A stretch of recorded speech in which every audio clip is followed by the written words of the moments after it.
রিমালে ক্ষতিগ্রস্ত উপকূল পরিদর্শনে প্রধানমন্ত্রী, পাশে থাকার আশ্বাস, নতুন উদ্যমে চাষাবাদ শুরুর তাগিদ। রিমালের তছনছ রক্ষা কবচ সুন্দরবন, অতি জোয়ারে ভাসছে ভোলা, সিলেটে হঠাৎ বন্যা। ঈদের 7 দিন আগে সড়কে সংস্কার কাজ শেষ করার নির্দেশ, 24 ঘন্টার মধ্যে কোরবানির বর্জ্য অপসারণের আশা। কলকাতায় উদ্ধার হওয়া খণ্ডিত মাংস এমপি আনারের ধারণা ডিবির, বাকি আসামিদের গ্রেপ্তার করাই মূল লক্ষ্য। বিশ্বকাপে ভারত পাকিস্তান ম্যাচে হামলার হুমকি আইএসের, স্টেডিয়ামে নিরাপত্তা জোরদার।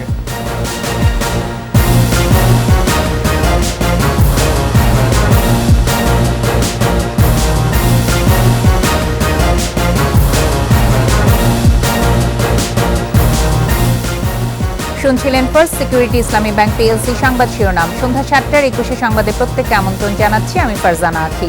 দর্শক, 21 টেলিভিশনের সংবাদ একই সাথে সরাসরি দেখতে পাবেন আমাদের ফেসবুক পেজ www.facebook.com/2124 অনলাইনে। ঘূর্ণিঝড় রিমালের তাণ্ডবে ক্ষতিগ্রস্ত উপকূল পরিদর্শন করেছেন প্রধানমন্ত্রী শেখ হাসিনা। পরে পটুয়াখালীর কলাপাড়ায় সরাসরি দুর্গত মানুষের হাতে সরকারি সহায়তা তুলে দেন বঙ্গবন্ধু কন্যা। এ সময় বলেন, প্রাকৃতিক দুর্যোগ মোকাবেলা করে মানুষের জীবনমান উন্নত করাই আওয়ামী লীগ সরকারের লক্ষ্য। বিস্তারিত আকবর হোসেন সুমনের রিপোর্টে। ঘূর্ণিঝড় রিমালে ক্ষতিগ্রস্ত এলাকা পরিদর্শনে পটুয়াখালী যান প্রধানমন্ত্রী শেখ হাসিনা। ক্ষতিগ্রস্ত পরিবারের মাঝে সরকারি সহযোগিতা তুলে দেন নিজ হাতে। জলোচ্ছ্বাসের আগেই ধান কাটা শেষ হয়েছে উল্লেখ করে নতুন উদ্যমে চাষাবাদের তাগিদ দেন প্রধানমন্ত্রী। জলোচ্ছ্বাসের কারণে অনেক পুকুরের পানি নোনতা হয়ে গেছে, কোনো কোনো জায়গায় মাছের ঘের থেকে শুরু করে অনেকগুলি ভেসে গেছে। যে সময় আমাদের ভাগ্য ভালো যে ধান কাটা শেষ হয়ে গিয়েছিল, কিন্তু তারপরেও তরি তরকারি ফসল যেগুলি নষ্ট হয়েছে, কৃষক যাতে আবার সেগুলি বপন করতে পারে, তার জন্য বীজ সারের যা যা লাগে সব ব্যবস্থা ইনশাল্লাহ আমি করে দেব। নতুন উদ্যমে আবার যেন আপনারা চাষবাস করতে পারেন। প্রাকৃতিক দুর্যোগ মোকাবেলা করেই মানুষের জীবনমান উন্নয়নের আশ্বাস দেন সরকার প্রধান। আমরা জানি এই অঞ্চলটা সবসময় দুর্যোগ প্রবণ। ইতিমধ্যেই যে সমস্ত রাস্তাঘাট ভেঙে গেছে সেগুলি মেরামত করার ব্যবস্থা নেওয়া হয়েছে। পাশাপাশি বাঁধ যেগুলি ভেঙে গেছে, বাঁধ নির্মাণের কাজ ইতিমধ্যে আমরা শুরু করে দিয়েছি, যাতে বর্ষার আগেই আমরা এই বাঁধগুলি নির্মাণ করে জলোচ্ছ্বাস বা পানির হাতে মানুষকে বাঁচাতে পারি, সেই ব্যবস্থা আমরা নিয়েছি। তাছাড়া যাদের ঘর বাড়ি ভেঙে গেছে ইতিমধ্যে আমরা খোঁজ নিতে বসেছি। উপকূলের ঝুঁকিপূর্ণ অঞ্চলের উন্নয়নে এর আগে কোনো সরকার নজর দেয়নি বলেও আক্ষেপ করেন বঙ্গবন্ধু কন্যা। আজকে যারা ক্ষতিগ্রস্ত তাদের ক্ষতিটা পুড়িয়ে নেওয়ার জন্য যা যা দরকার সেটা আওয়ামী লীগ করবে, আমাদের সরকার করবে, সেটা আমি আপনাদের পাশে আছি। এর আগে তো অনেকেই ছিল, কেউ তো এদিকে দৃষ্টি দেয়নি। এই অঞ্চলের মানুষ প্রতিনিয়ত প্রকৃতির সাথে যুদ্ধ করে বেঁচে থাকে, প্রতিনিয়ত জীবন যুদ্ধে লিপ্ত হয়। প্রাকৃতিক দুর্যোগ আসবে, কিন্তু সেটাকে মোকাবেলা করে মানুষের জীবন মান রক্ষা করা, সেটাই আমাদের লক্ষ্য, সেই কাজটাই আমরা করে যাচ্ছি। সরকারের ধারাবাহিকতায় দেশের উন্নয়ন অগ্রযাত্রাও অব্যাহত আছে বলে মন্তব্য করেন প্রধানমন্ত্রী। আওয়ামী লীগ সবসময় নিবেদিত প্রাণ, আমরা আপনাদের পাশে আছি, আপনাদের পাশে থাকব। আকবর হোসেন সুমন, 21 টেলিভিশন, ঢাকা। ঘূর্ণিঝড় রিমালের তাণ্ডবে ব্যাপক ক্ষতিগ্রস্ত প্রাকৃতিক দুর্যোগে রক্ষা কবচ সুন্দরবনও। মারা গেছে অনেক হরিণ, পাওয়া যাচ্ছে অন্য প্রাণীর মরদেহ। ভেঙেছে বন বিভাগের বেশ কিছু অফিস, কর্মীদের আবাস, ট্রলার, 18টি জেটি, রিং বাঁধ ও 2000 ফুটের বেশি রাস্তাসহ অনেক স্থাপনা। জোয়ার জলোচ্ছ্বাসের লবণ পানিতে নষ্ট হয়েছে 30টি মিঠা পানির পুকুর। বাগেরহাট ও সাতক্ষীরা প্রতিনিধি তথ্য ছবিতে মাসমালিসার প্রতিবেদন। উপকূলবাসীকে রক্ষা করে নিজেই ব্যাপক ক্ষতিগ্রস্ত পৃথিবীর বৃহত্তম ম্যানগ্রোভ বন সুন্দরবন। ঘূর্ণিঝড় রিমালের প্রভাবে দুদিন অতি জোয়ার ও জলোচ্ছ্বাসে প্লাবিত ছিল গোটা বন। দুদিনের ঝড়ে উড়ে গেছে বাগেরহাট রেঞ্জ পূর্ব বন বিভাগের কার্যালয়গুলোর জানালার গ্লাস, টিন, সোলার প্যানেল ও পানির ট্যাঙ্ক। ক্ষতিগ্রস্ত বনরক্ষী, পর্যটক ও বনজীবীদের ওঠানামার 10টি জেটি, সাগর তীরবর্তী স্টেশনের ট্রলার সহ অন্য সরঞ্জামাদি। নষ্ট ওয়্যারলেস যোগাযোগ ব্যবস্থাও। লবণ পানি ঢুকে ব্যবহারের অনুপযোগী এখন বন্যপ্রাণী ও বনজীবীদের জন্য গড়া 13টি মিঠা পানির পুকুর। সাগরে বিলীন হয়ে গেছে কটকার পুকুরটি। উদ্ধার হয়েছে ২৬টি হরিণের মরদেহ। আহত ১৭টি হরিণ ও জলোচ্ছ্বাসে নদীতে ভেসে আসা ৩টি শাবককে চিকিৎসা দিয়ে ফের সুন্দরবনে অবমুক্ত করেছেন বনরক্ষীরা।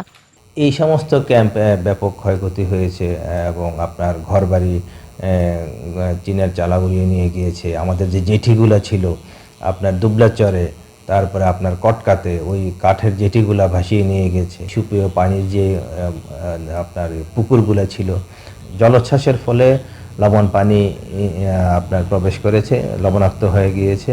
জলোচ্ছ্বাসে ক্ষতিগ্রস্ত সাতক্ষীরা রেঞ্জ পশ্চিম বন বিভাগের অর্ধশতাধিক রিং বাঁধ ও ৮টি জেটি। লোনা পানিতে একাকার ১৬টি মিঠা পানির পুকুরও।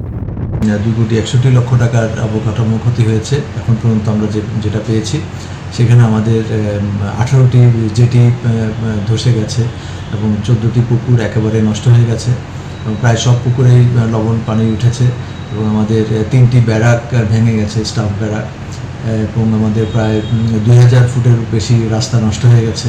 রিমালে সুন্দরবনে ২,৬১,০০,০০০ টাকার অবকাঠামোগত ক্ষয়ক্ষতির তথ্য মিলেছে এখন পর্যন্ত। মাসুম আলিসা, ২১ টেলিভিশন। ঘূর্ণিঝড় রিমালের প্রভাবে ৩ দিন ধরে অতি জোয়ারের পানিতে ভাসছে ভোলার উপকূল। বেড়িবাঁধের বিভিন্ন অংশ ভেঙে পানিবন্দী অর্ধলক্ষাধিক মানুষ। দুর্গত এলাকায় খাদ্য ও বিশুদ্ধ পানির সংকট চরমে। দ্রুতই বাঁধ সংস্কারে পানি উন্নয়ন বোর্ড এবং ক্ষতিগ্রস্তদের ত্রাণ সহায়তার আশ্বাস প্রশাসনের। ভোলা প্রতিনিধি মেজবা উদ্দিন শিপুর রিপোর্ট জানাচ্ছেন রত্না জামান। রোববার সন্ধ্যায় ভোলার উপকূলে আছড়ে পড়ে ঝোড়ো বাতাস, উত্তাল হয় নদী ও সাগর। রিমালের প্রভাবে মেঘনার পানি রেকর্ড ভেঙে বিপদসীমার ৯১ সেন্টিমিটার ওপর দিয়ে প্রবাহিত হয়। ভারী বর্ষণের সাথে জোয়ারের প্রবল চাপে লোকালয়ে ঢুকে পড়ে অস্বাভাবিক পানি।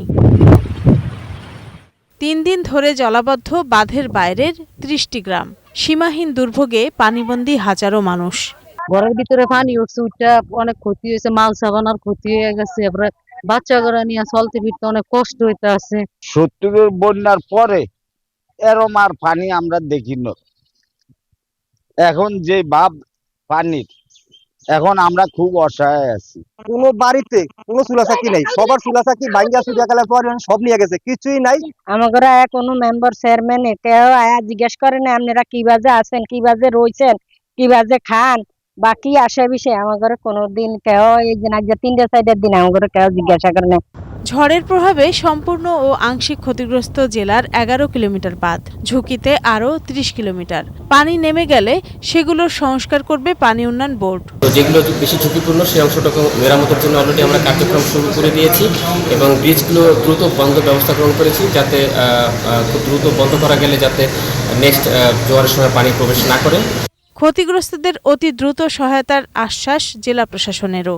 ঢালচর, চর পাতিলা, চর মিজাম, মাঝের চর, চর চুটকিমারি, এই সকল যে বিচ্ছিন্ন চরগুলো রয়েছে সেখানকার মানুষ পানিবন্দী আছে এবং তাদের ঘর বাড়ির ব্যাপক ক্ষতি হয়েছে। তো সেই কারণে সেখানে অতিরিক্ত বরাদ্দের প্রয়োজনীয়তা রয়েছে এবং এই বরাদ্দগুলো আমরা লিখেছি এবং সেগুলো যদি আসে তাৎক্ষণিকভাবে দুর্গত মানুষদের কাছে আমরা সেটি পৌঁছে দেব। প্রাকৃতিক দুর্যোগের ক্ষতি এড়াতে ভবিষ্যতে স্থায়ী ও টেকসই বাঁধ নির্মাণের দাবি ভোলাবাসীর। রত্না জামান, ২১ টেলিভিশন। এদিকে উজানের ঢলে সিলেটের ৪ উপজেলায় প্লাবিত বেশিরভাগ নিম্নাঞ্চল। আকস্মিক বন্যায় পানিবন্দী ৩ লাখেরও বেশি মানুষ। অনেক স্থানে সড়ক ডুবে যাওয়ায় ব্যাহত হচ্ছে যান চলাচল। জেলার সবকটি নদ নদীর পানি বিপদসীমার উপর দিয়ে বইছে। উদ্বেগ আতঙ্কে নদীপাড়ের বাসিন্দারা। দুর্গতদের জন্য খোলা হয়েছে আশ্রয় কেন্দ্র। সিলেট বিভাগীয় প্রতিনিধি ওয়েস খসরুর প্রতিবেদন জানাচ্ছেন খুরশিদ আলম মুকুল। ঘূর্ণিঝড় রিমালের প্রভাব শেষ না হতেই সিলেটে এবার বন্যার দুর্যোগ। উজান থেকে প্রবল বেগে নেমে আসছে ঢল। এরই মধ্যে গোয়াইনঘাট, জৈন্তাপুর, কোম্পানিগঞ্জ ও কানাইঘাট বন্যা কবলিত হয়ে পড়েছে। প্লাবিত হয়েছে শতাধিক গ্রাম। পানির নিচে ডুবে আছে সড়ক। আমার বয়স ৪০-৪৫ বছর, এইরকম বন্যা দেখছি না। যে বন্যার কারণে আজকে গোটা খানাইঘাট পানিয়ে প্লাবিত হয়ে গেছে। ভয়াবহ বন্যা। কানাইঘাট বাজার সহ নদী তীরবর্তী মানুষ যারা, তারা কিন্তু আতঙ্কে দিনানিপাত করছেন। গোয়াইনঘাটের রুস্তমপুর, লেঙ্গুরা, ডৌবাড়ি, নন্দীরগাঁও, পূর্ব ও পশ্চিম আলীরগাঁও, পশ্চিম জাফলং এবং মধ্য জাফলংয়ে বানের জলে ডুবেছে বাড়িঘর, ফসলি জমি। জেলা প্রশাসনের পক্ষ থেকে উদ্ধার কার্যক্রম প্রথম থেকে অব্যাহত রয়েছে। আমরা জাফলং যে স্পট রয়েছে সেটি বর্তমানে বন্ধ আছে। সেখানে যে টুরিস্ট নৌকাগুলো আছে সেই নৌকাগুলো প্রায় 1.5 শতাধিক নৌকা আমরা এই উদ্ধার কার্যে ব্যবহার করছি। এছাড়া সালুটিকর গোয়াইনঘাট সড়ক তলিয়ে উপজেলা সদরের সঙ্গে যোগাযোগ বিচ্ছিন্ন রয়েছে। জৈন্তাপুরের নিজপাট, লামাপাড়া, বন্দরহাটি, ময়নাহাটি, জাঙ্গালহাটি, বড়খেলা, মেঘলি, তিলকইপাড়া, ফুলবাড়ি, নোয়াবাড়ি, হর্নি, বাইরেখেল, গোয়াবাড়ি, ডিবির হাওর, ঘিলাতৈল, মুক্তারপুর, বিরাইমার হাওর, খারুবিল, লমানিগ্রাম, কাটাখাল, বাউরবাগ ও বাউন হাওর সহ নিম্নাঞ্চল প্লাবিত হয়েছে। প্লাবিত হয়েছে কোম্পানিগঞ্জ ও কানাইঘাটের বিস্তীর্ণ এলাকা। গ্রামীণ সড়ক ডুবে যোগাযোগ ব্যাহত হয়েছে। টানা বৃষ্টিতে সুরমা, কুশিয়ারা ও সারিগোয়াইন নদীর পানি 3টি পয়েন্টে বিপদসীমার উপরে। 4 উপজেলায় খোলা হয়েছে আশ্রয় কেন্দ্র। বন্যা দুর্গতদের উদ্ধারে কাজ করছে বিজিবি। আমাদের যে স্থানীয় প্রশাসন রয়েছে সকল দপ্তর সংস্থা মিলে আমরা কাজ করছি। তো এখন পর্যন্ত সেনাবাহিনী প্রস্তুত রয়েছে। গত 24 ঘন্টায় সিলেটে 146.1 মিলিমিটার বৃষ্টিপাত রেকর্ড করা হয়েছে। খুরশিদ আলম মুকুল, 21 টেলিভিশন। ঈদযাত্রায় মনিটরিং জোরদার থাকলেও ফেরার সময় ঘাটতি থাকে উল্লেখ করে সড়ক পরিবহন ও সেতুমন্ত্রী ওবায়দুল কাদের বলেন, চালকদের বাড়তি ট্রিপ দেবার মানসিকতায় দুর্ঘটনায় মৃত্যু বাড়ছে।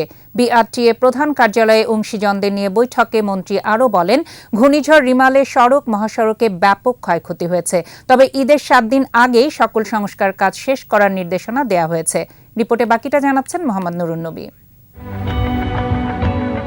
অন্যান্য বারের মতো এবারও রাজধানী থেকে দেশের প্রত্যন্ত অঞ্চল অবধি মহাসড়কে বসছে পশুর হাট।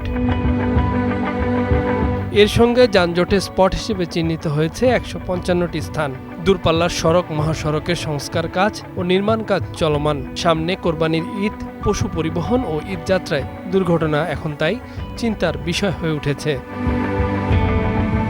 প্রস্তুতি বৈঠক শেষে সড়ক পরিবহন মন্ত্রী জানালেন, ঈদের দিনসহ আগে ও পরের 3 দিন মহাসড়কের ট্রাক, কাভার্ড ভ্যান ও লরি চলাচল বন্ধ থাকবে। ঝড় জলোচ্ছ্বাসে বেশ কিছু রাস্তা ক্ষতিগ্রস্ত হয়েছে।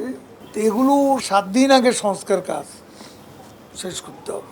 আর পশুবাহী গাড়ি তো ধীর গতিতে চলবে, তো ওই গাড়িগুলো যেন একটু ফিটনেস থাকে, এটা পুলিশকে একটু স্পেশালি বিষয়টা দেখতে হবে। সমালোচনা করেন ঈদের আগে অসময়ে উন্নয়নের নামে রাস্তা খোঁড়াখুড়ি নিয়ে। ঈদের পরে চালকদের অস্থিরতায় দুর্ঘটনা বাড়ে। এসবের পুনরাবৃত্তি বন্ধ করার নির্দেশ সড়ক পরিবহন মন্ত্রীর। অনুরোধ করব সিটি কর্পোরেশনের উত্তর দক্ষিণের এই খোঁড়াখুড়িটা বন্ধ রাখতে হবে। ঢাকা সিটির প্রবেশ পথগুলো বাইরের দিকে এগুলো একটু যানজট প্রবল। ঈদের পরে মনিটরিংটা কেন দুর্বল হয়ে যায়, এটা একটা প্রশ্ন চিহ্ন ঝুলেই আছে। গাড়ির ফিটনেস না থাকলে শুধু রংচং বাড়ালে সুফল মিলবে না উল্লেখ করে ওবায়দুল কাদের জানান, দেশের উন্নয়নের সাথে গণপরিবহনের বাহ্যিক চিত্র সামঞ্জস্যপূর্ণ নয়। গতি বেড়ে যায় বেশি ট্রিপ নেওয়ার জন্য। গাড়িটা হলো লক্ষ্যযোগ্য, আপনি ওটাকে রং দিয়ে কি করবেন? বাংলাদেশ এত এগিয়ে গেল আর আমাদের বাস মালিকরা তাদের দৃষ্টিভঙ্গি এত নিচে নেমে গেল। ঈদযাত্রায় বাসের ভাড়া বাড়ানো যাবে না। প্রয়োজনে গার্মেন্টস শ্রমিক সহ অন্যান্য শ্রমিকদের বাড়ি ফেরায় বিআরটিসি বাস নামানোর নির্দেশনা দেন সড়ক পরিবহন ও সেতুমন্ত্রী। অপকর্মও করে সবাই ভালো মানুষ, আমরা পলিটিশিয়ান না, সব ভালো মানুষ, আমি এটা বলি না। মোহাম্মদ নুরুন নবী, 21 টেলিভিশন, ঢাকা। ঈদের পরের দিন সূর্যোদয়ের আগে অপসারণ করতে হবে কোরবানির পশুর বর্জ্য। বিগত বছরে 24 ঘন্টা সময় দেয়া হলেও এবার প্রয়োজনে রাতের মধ্যেই ঢাকার বর্জ্য পরিষ্কারের প্রত্যয় জানালেন স্থানীয় সরকার মন্ত্রী তাজুল ইসলাম। নির্দিষ্ট জায়গার বাইরে কোনো পশুর হাট নয় বলেও স্পষ্ট জানান মন্ত্রী। রিপোর্ট করছেন প্রণব চক্রবর্তী। ঈদুল আজহা উপলক্ষে পশুর হাট, নির্দিষ্ট স্থানে কোরবানি করা ও বর্জ্য ব্যবস্থাপনার চ্যালেঞ্জ থাকে সরকারের দায়িত্বপ্রাপ্ত মন্ত্রণালয় এবং সংশ্লিষ্ট সিটি কর্পোরেশনের কাঁধে। সার্বিক প্রস্তুতি পর্যালোচনা করতে ঢাকা ও গাজীপুরের সিটি মেয়র সহ বিভিন্ন মন্ত্রণালয় ও সংশ্লিষ্ট বিভাগের কর্মকর্তাদের অংশগ্রহণে এই সভায় যোগ দেন স্থানীয় সরকার মন্ত্রী তাজুল ইসলাম। 25 লক্ষ পশু কোরবানি হবে এটি গরু, দুম্বা এবং ছাগলের হিসাবে 25 লক্ষ। সুতরাং আমাদের ঢাকা উত্তর সিটি কর্পোরেশনের পক্ষ থেকে আমরা যা যা দরকার যন্ত্রপাতি সহ যা যা আছে সবকিছু আমরা নিয়ে সভায় স্থানীয় সরকার মন্ত্রী জানান, সুষ্ঠু সুন্দর পরিবেশে কোরবানির ঈদ উদযাপনে সচেষ্ট সরকার।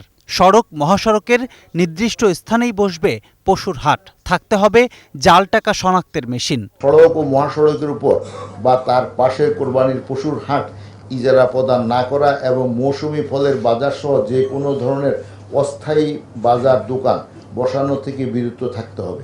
রাস্তাঘাট বা পশুর হাটে যাতে কোনো রকম চাঁদাবাজি বা অবৈধ আর্থিক লেনদেন না ঘটে সেজন্য প্রয়োজনীয় উদ্যোগ প্রচারণামূলক কার্যক্রম গ্রহণ করতে হবে।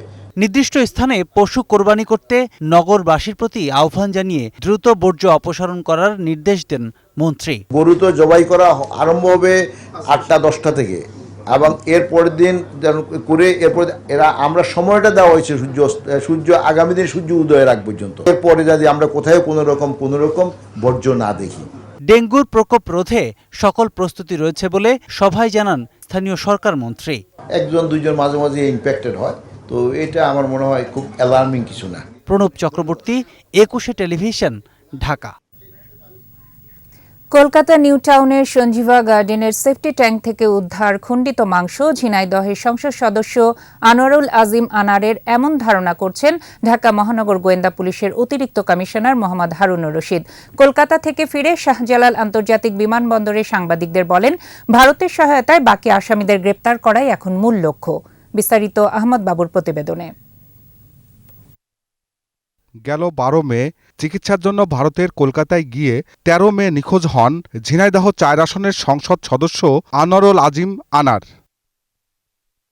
তাকে হত্যা করা হতে পারে এমন সন্দেহে ভারত ও বাংলাদেশের গোয়েন্দারা কাজ করছেন, আর এ সন্দেহে বাংলাদেশের 3 জন ও ভারতে 1 জনকে গ্রেপ্তার করেছে 2 দেশের গোয়েন্দা পুলিশ। ভারতের গোয়েন্দা টিম বাংলাদেশে তদন্তের পর বাংলাদেশের গোয়েন্দা টিমও ভারতে যায় তদন্তের জন্য। পরে বাংলাদেশের গোয়েন্দা টিমের অনুরোধে মঙ্গলবার কলকাতার নিউটাউনের সঞ্জীবা গার্ডেনের সেফটি ট্যাঙ্ক থেকে সংসদ সদস্য আনারের লাশের খণ্ডিত অংশ সন্দেহে উদ্ধার করা হয়। ভারতে তদন্ত শেষে বাংলাদেশে ফিরে শাহজালাল আন্তর্জাতিক বিমানবন্দরে সাংবাদিকদের সঙ্গে কথা বলেন গোয়েন্দা পুলিশের অতিরিক্ত কমিশনার হারুনুর রশিদ। এ সময় বলেন, আনার হত্যাকাণ্ডের মূল পরিকল্পনাকারী 2 জন যুক্তরাষ্ট্র ও নেপালে পালিয়ে গেছে। তাদের গ্রেপ্তারে কলকাতা পুলিশের তদন্ত বিভাগ কাজ করছে। প্রাথমিক যেটা মনে করি যে সেখানে স্বাভাবিকভাবে এই মাংসগুলি এভাবে ফ্লাশের মাধ্যমে যায় না, সেক্ষেত্রে আমরা মনে করছি তারই হবে। তারপরেও আমরা এখানে একটা ডিএনএ টেস্ট হবে, ফরেনসিক রিপোর্ট হবে, তারপরে চূড়ান্ত জানা যাবে। আমরা ঘটনাস্থলে গিয়ে আমরা সেখানে এই রোদ, আপনারা জানেন প্রচণ্ড বৃষ্টি, ঝড় তুফানের মধ্যে আমরা আমাদের টিমকে সাথে নিয়ে, কলকাতা পুলিশের সিআইডিকে সাথে নিয়ে আমরা ঘটনাস্থলও ভিজিট করি এবং সেখানে গিয়ে আমরা চাক্ষুষ ভাবে আমরা ওই যে এখানে অপরাধী যে আমাদের যা বলেছিল মূল ঘাতক, তার সাথে আমরা এখানে মিলানোর চেষ্টা করেছি এবং মিলিয়ে আমরা তার সাথে তার হুবহু মিলও পেয়েছি এবং তারা সেখানে কিভাবে অপরাধটি সংঘর্ষ সেই সম্পর্কে আমরা তথ্য পেয়েছি। পালিয়ে যাওয়া আসামিদের গ্রেপ্তার করাই এখন মূল লক্ষ্য বলে জানান ডিবি পুলিশের এই শীর্ষ কর্মকর্তা। মূল যে প্ল্যানার, মদতদাতা, বেনিফিশিয়ারি, সে এখনো আমাদের কাছে নেই। এখন আমরা আরেকজন যে রয়েছে সে সিয়াম, সে আছে কাঠমান্ডুতে, আমরা যতটুকু জানি সেটাও আমাদের কাজ চলছে। প্রতিকূল আবহাওয়ার মধ্যে খাল ও জলাশয়ে তল্লাশির জন্য পশ্চিমবঙ্গ পুলিশ সহ দেশটির সব সংস্থাকে ধন্যবাদ জানান ঢাকা গোয়েন্দা পুলিশের অতিরিক্ত কমিশনার। বাংলাদেশ এবং কলকাতার তদন্তকারী কর্মকর্তাদের তাদেরকে ভিন্ন দিকে ধাবিত করার তাদের অনেক প্রচেষ্টা চলছিল। আহমদ বাবু, 21 টেলিভিশন, ঢাকা। টি-20 বিশ্বকাপ প্রসঙ্গ। এবার টি-20 বিশ্বকাপে হামলার হুমকি দিল আইএস। হামলার ছক ভারত পাকিস্তান ম্যাচ ঘিরেই, আর এতেই নড়ে চড়ে বসেছে মার্কিন পুলিশ। এরই মধ্যে স্টেডিয়াম সহ আশেপাশের এলাকায় নিরাপত্তা জোরদার করা হয়েছে। কোনোভাবেই ম্যাচ বানচাল করতে দেয়া হবে না বলে সাফ জানিয়ে দিয়েছেন নাসাউ কাউন্টির পুলিশ কমিশনার। সময় হলো বিরতি, যখন ফিরছি তখন অন্যান্য খবরের সঙ্গে আরও যা থাকবে। 1 জুন থেকে মালয়েশিয়ায় বন্ধ বাংলাদেশের জনশক্তি রপ্তানি। চালুর 3 মাসের মাথায় ইউটার্ন নিল মালদ্বীপও। ঢাকা এলিভেটেড ওয়ে শেয়ার হস্তান্তরে স্থিতাবস্থা বহাল, বন্ধই থাকছে নির্মাণ কাজ।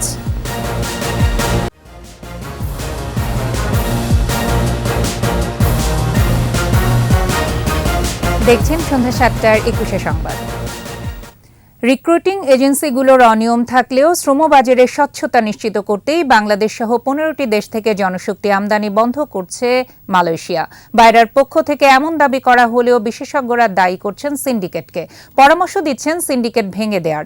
এদিকে চালুর ৩ মাসের মাথায় গেল সপ্তাহে বাংলাদেশিদের জন্য শ্রমবাজার বন্ধ করে দিয়েছে মালদ্বীপও। মেহেদী হাসানের রিপোর্ট। বাংলাদেশ সহ ১৫টি দেশের বৈধ অবৈধ মিলিয়ে ৩০ লাখ বিদেশি শ্রমিক রয়েছে মালয়েশিয়ায়, যাদের মধ্যে একটি অংশের কাজ নেই। এমন পরিস্থিতিতে ৩১ মে থেকে শ্রমবাজার বন্ধের ঘোষণা দিয়েছে মালয়েশিয়া। আগামীতে কাজ নিশ্চিত সাপেক্ষে চাহিদার ভিত্তিতে বাজার খুলে দেওয়ার কথা বলছে দেশটি। এদিকে ২০২২ সালে শ্রমবাজার খোলার পর মালয়েশিয়ায় শ্রমিক পাঠানোর ক্ষেত্রে শুরুতেই তৈরি হয় দেশের ২৫ এজেন্সির সিন্ডিকেট। এ নিয়ে নানা জটিলতা দেখা দেওয়ার পর দেশে ১০০ রিক্রুটিং এজেন্সিকে দেওয়া হয় শ্রমিক পাঠানোর সুযোগ।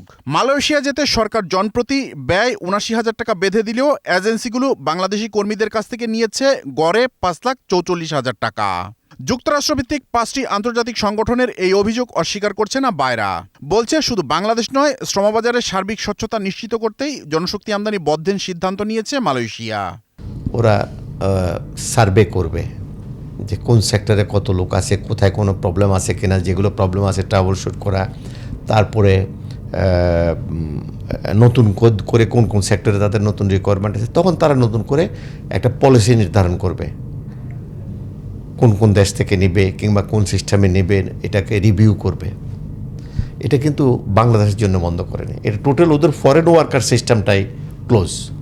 আবার যখন বাজার খুলবে তখন সেখানে যাতে কোনো সিন্ডিকেট না থাকে তা নিশ্চিত করার তাগিদ বিশেষজ্ঞদের। এটা ইনভেস্টিগেট করা উচিত, এটাকে ডিসেন্ট্রালাইজ করা উচিত। এদেরকে এককভাবে কেন দিবে? এরা কি গরিব মানুষ? আরও অনেক লোক আছে এই ব্যবসা করতে পারে, তাদেরকে দেন, কম্পিটিশন বাড়ায় দেন। কম্পিটিশন না থাকলে সিন্ডিকেট যেখানে দিবেন, সিন্ডিকেটের কারণে আপনার জিনিসপত্রের দাম বাড়ে, তো সিন্ডিকেটের কারণে আপনার টাকার পরিমাণ বেশি টাকা দিয়ে যাইতে হয়। সিন্ডিকেট যদি না থাকে তখন এদের মধ্যে কম্পিটিশন থাকবে।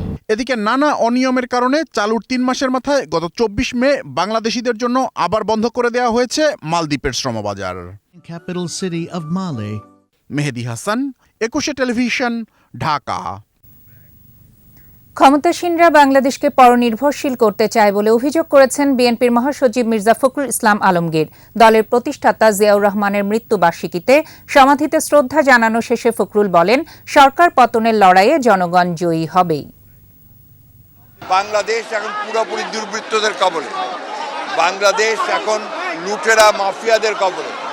বাংলাদেশ একদিকে যেমন রাজনৈতিক অধিকার হরণ করছে, তেমনি অন্যদিকে তারা অর্থনীতিকে ধ্বংস করছে এবং তাদের মূল লক্ষ্য হচ্ছে এটাকে পরনির্ভরশীল একটা ব্যর্থ রাষ্ট্রে পরিণত করা। আমরা এর বিরুদ্ধে লড়াই করছি, ইনশাআল্লাহ আমরা জয়ী হব। বাংলাদেশি জাহাজের নাবিকরা অন্য দেশের নৌবন্দরে নামতে পারছেন না, এ নিয়ে তৈরি হয় জটিলতা। এই সমস্যা সমাধানে সহায়তা করবে ইন্টারন্যাশনাল মেরিটাইম অর্গানাইজেশন IMO। IMOর মহাসচিব অ্যান্টোনিও ডোমিনগেজ সচিবালয়ে নৌ পরিবহন প্রতিমন্ত্রী খালিদ মাহমুদ চৌধুরীর সাথে সাক্ষাৎ করেন। এ সময় মেরিটাইম নিরাপত্তা নিশ্চিত করা, আন্তর্জাতিক নৌ চলাচলের নিরাপত্তা সহ বিভিন্ন বিষয়ে আলোচনা করেন তারা। পরে নৌ প্রতিমন্ত্রী জানান, এবারের ঈদে ভোলা রুটে সরকারি লঞ্চ চলবে, যাত্রী পেলে তা সব সময় চলবে। কোরবানির পশু আনা নেয়া নির্বিঘ্ন করতে সকল প্রস্তুতি নেওয়া হয়েছে বলেও এ সময় জানান খালিদ মাহমুদ চৌধুরী।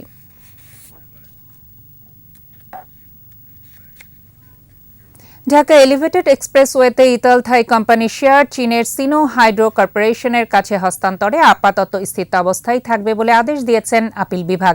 দেনা পাওনা নিয়ে থাই ও চীনা কোম্পানির এই বিরোধে সিঙ্গাপুরের আরবিট্রেশন সেন্টারে প্রথম মিটিং হওয়া পর্যন্ত স্থিতাবস্থা বজায় থাকবে। প্রধান বিচারপতি ওবায়দুল হাসানের নেতৃত্বে ৮ বিচারপতির পূর্ণাঙ্গ আপিল বেঞ্চ এ আদেশ দেন। এর আগে গত ১৬ মে ঢাকা এলিভেটেড এক্সপ্রেসওয়েতে ইতালিয়ান থাই কোম্পানির শেয়ার চীনের সিনো হাইড্রো কর্পোরেশন লিমিটেডের কাছে হস্তান্তরের উপর 2 সপ্তাহের স্থিতাবস্থা জারি করেন আপিল বিভাগ। থাইল্যান্ড ভিত্তিক প্রতিষ্ঠান ইতালিয়ান থাই কিস্তির টাকা দিতে না পারায় তাদের শেয়ার দাবি করে চীনা প্রতিষ্ঠান।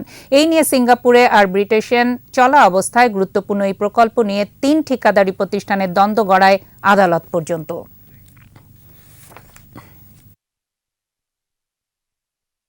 সেই আরবিট্রেশন প্রসিডিংসের ফার্স্ট সিটিং হওয়া পর্যন্ত শেয়ার ট্রান্সফার কার্যক্রমের স্থিতাবস্থা বজায় থাকবে। এর মাধ্যমে আরবিট্রেশন প্রসিডিংস সিঙ্গাপুরে আইনগত প্রক্রিয়া অনুসরণের মাধ্যমে চলমান থাকবে এবং কজ অফ অ্যাকশন শেয়ার ট্রান্সফারের মাধ্যমে যেটা অন্যায়ভাবে প্রক্রিয়া করার ট্রান্সফার করে ফেলার যে সুযোগ তারা নিতে ছিল সেটা বন্ধ হলো। নতুন ভূমি আইন বাস্তবায়ন চেয়ে রিটের শুনানি আগামী রোববার পর্যন্ত মুলতবি করেছেন হাইকোর্ট। বিচারপতি শেখ হাসান আরিফের নেতৃত্বে দ্বৈত বেঞ্চ শুনানি মুলতবি করেন। দলিল যার জমি তার অর্থাৎ দখলে থাকলেই হবে না, দলিল সহ প্রয়োজনীয় কাগজপত্রও থাকতে হবে, এই বিধান রেখে সংসদে ভূমি অপরাধ প্রতিরোধ ও প্রতিকার বিল 2023 পাশ হয় গত বছর সেপ্টেম্বরে। তবে 8 মাস পেরিয়ে গেলেও এর সুফল পাচ্ছেন না বলে অভিযোগ বিচার প্রার্থীদের। এ অবস্থায় নতুন ভূমি আইন পাশ হওয়ার পর প্রথম মামলা সহ অন্যান্য মামলাগুলো 90 দিনে নিষ্পত্তি হয়নি। এর প্রেক্ষিতে আইনের বাস্তবায়ন চেয়ে রিট করেন একজন আইনজীবী। আবারও বিরতি, যখন ফিরছি তখন অন্যান্য খবরের সঙ্গে আরও যা থাকবে। গাজার স্থল সীমান্ত দখলে নিল ইসরায়েল, যুদ্ধ দীর্ঘায়িত করার চেষ্টা বলছে মিশর।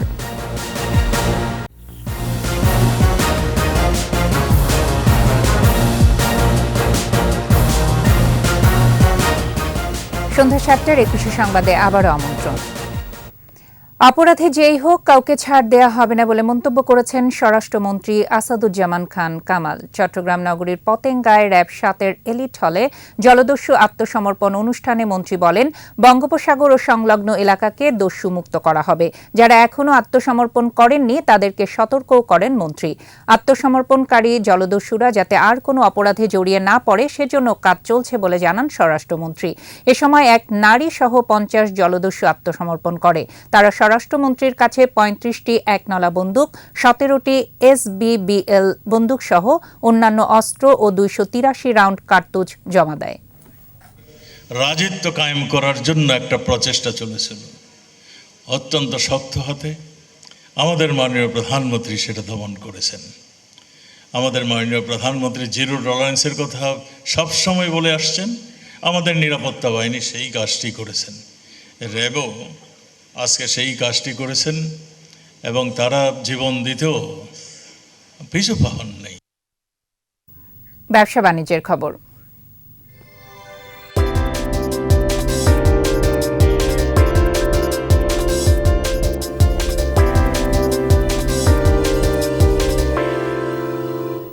দেশের শীর্ষস্থানীয় paint brand Berger Paints Bangladesh limited Berger award for Excellency in architecture এর 11তম আসর উন্মোচন করেছে।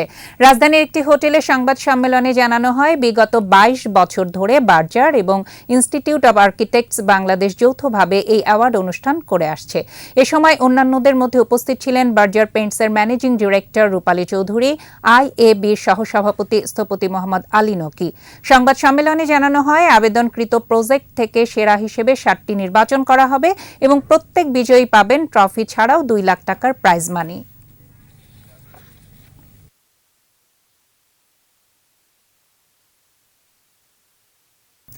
কাবাডি। বঙ্গবন্ধু আন্তর্জাতিক কাবাডিতে টানা 4র্থ জয় পেল বাংলাদেশ। পোল্যান্ডকে 28-79 পয়েন্টে উড়িয়ে সেমিফাইনালে উঠল আয়োজক দল।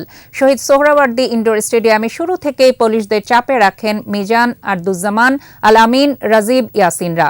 6 মিনিটের মধ্যে পেয়ে যায় 2টি লোনা। দুর্দান্ত খেলা দলটি প্রথমার্ধে এগিয়ে যায় 38-15 পয়েন্টে। বিরতির পরও আধিপত্য ধরে রাখে স্বাগতিকরা। জয় নিশ্চিত হয় 7টি লোনা সহ 79-28 পয়েন্টের বিশাল ব্যবধানে। ম্যাচ সেরা হন বাংলাদেশের অধিনায়ক আরদুজ্জামান মুন্সি। প্রতিপক্ষের কাছ থেকে একাই নিয়েছেন 25 পয়েন্ট।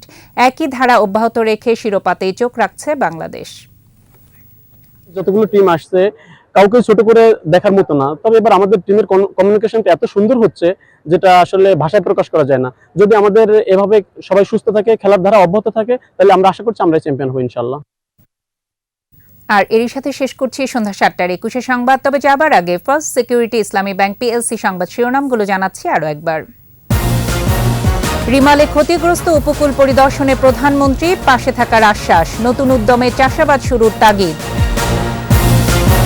রিমালে তছনছ রক্ষা কবচ সুন্দরবন, অতি জোয়ারে ভাসছে ভোলা, সিলেটে হঠাৎ বন্যা। ঈদের 7 দিন আগে সড়কের সংস্কার কাজ শেষ করার নির্দেশ, 24 ঘন্টার মধ্যে কোরবানির বর্জ্য অপসারণের আশা। কলকাতায় উদ্ধার হওয়া খণ্ডিত মাংস এমপি আনারের, ধারণা ডিবির, বাকি আসামিদের গ্রেপ্তার করাই মূল লক্ষ্য। এবং বিশ্বকাপের ভারত পাকিস্তান ম্যাচে হামলার হুমকি আইএসের, স্টেডিয়ামে নিরাপত্তা জোরদার।